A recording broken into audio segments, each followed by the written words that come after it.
मध्य प्रदेश में चुनावी साल में भले ही भाजपा भ्रष्टाचार, भूख और भय को मुद्दा न बनने दे, लेकिन किसान इन सभी चीजों से इत्तेफाक नहीं रखते। लिहाजा 1 जून से एमपी में आंदोलन की तैयारी। इसको लेकर किसान संघ ने गांव बंदी का ऐलान किया है, जिसके बाद फल, सब्जी और दूध की आपूर्ति 1 सप्ताह तक ठप रखने का ऐलान किया गया। उधर महंगाई, बेरोजगार अन्य मुद्दों को लेकर कांग्रेस प्रदर्शन कर सरकार को घेरा है। प्रदर्शनकारी सीएम हाउस का घेराव करने के लिए निकले थे, लेकिन उन्हें रास्ते में ही रोक लिया गया। इसके अलावा एनएचएम द्वारा नर्सों की नई भर्ती निकाली गई, जिसके विरोध में 1 दशक से ज्यादा समय से काम कर रहे नर्सों ने विरोध जताया और खुद को परमानेंट करने की मांग की है। वहीं कांग्रेस ने तय किया कि अगला चुनाव कमलनाथ के नेतृत्व में ही लड़ा जाएगा।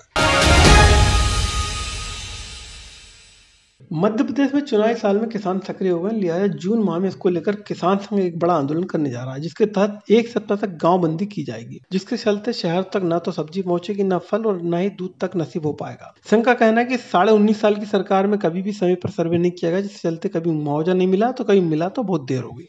देखिए, पूरे प्रदेश में ओला पाला पीड़ित किसान है, जिसका अभी तक सर्वे सरकार नहीं करा पाई है। ये सरकार का निकम्मापन है। 19.5 वर्षों के शासनकाल भाजपा के में जब भी प्राकृतिक आपदा आई है, सरकार कभी भी समय पर अपना सर्वे नहीं करा सकी। ये मेरा अनुभव अभी तक रहा है।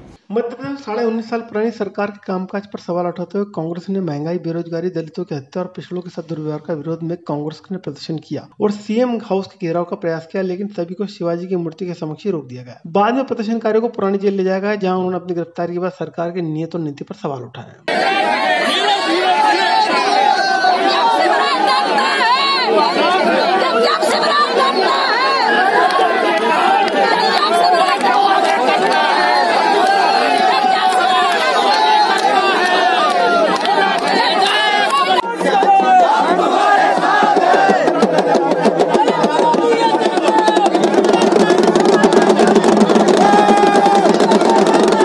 देखिए, पूरे प्रदेश में शिवराज जी की सरकार में अनुसूचित जाति हो या जनजाति हो, इन वर्गों के लोगों की हत्याएं हो रही है। इन वर्गों की महिलाओं के साथ सामूहिक दुष्कर्म के मामले बढ़ते जा रहे हैं और उनकी हत्याएं हो रही है। इनकी ज़मीनों पे कब्जे हो रहे हैं, उनको घर से निकालकर गोलियां मारी जा रही हैं। आज अनुसूचित जाति जनजाति वर्ग का इस प्रदेश में जीना दुहाल हो गया है और बड़ी बुरी स्थिति में बहुत शोषण, अत्याचार इस समाज के ऊपर बढ़ रहा है।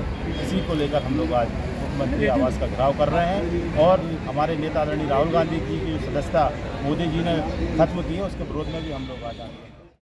उधर यूथ कांग्रेस द्वारा लगातार प्रदर्शन जारी, जिसके चलते सरकार सख्ते में। लिहाजा अब इस नीति को लेकर पत्रकार चर्चा के दौरान यूथ कांग्रेस के अध्यक्ष विक्रांत भूरिया का बयान आया, जिसमें उन्होंने कहा कि सरकार की नीतियों के विरोध में आंदोलन का दौर जारी रहेगा। एक सवाल मैं आपसे करना चाहता हूं। मैं एक डॉक्टर हूं, सर्जन हूं, इसलिए सर्जरी की भाषा में ही बात करूंगा। एक खरोच है वो ज्यादा दुखाई है कि अगर सर कट जाए वो ज्यादा दुखदाई है?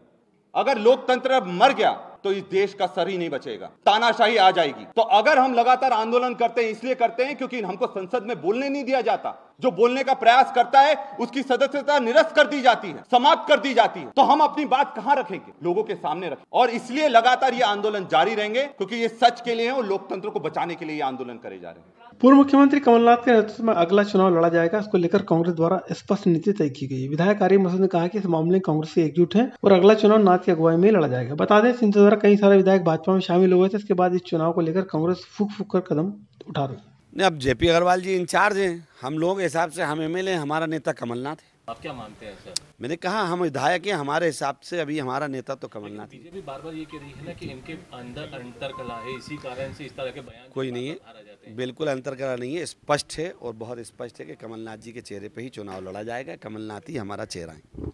मध्य प्रदेश में एनएचएम द्वारा कई सारे नर्सें संविदा नियुक्ति पर हैं, जबकि उनका काम करते हुए 1 दशक से ज्यादा का समय होगा। इसके बाद भी अब एनएचएम ने नई भर्ती निकाली, जिसके विरोध में संविदा नर्सों ने प्रदर्शन कर इस भर्ती प्रक्रिया का विरोध किया है और खुद के लिए न्याय मांगा। नर्सों का कहना है कि इन पदों पर सीधी भर्ती के बजाय उन्हें अनुभव के आधार पर तरजीह देना चाहिए।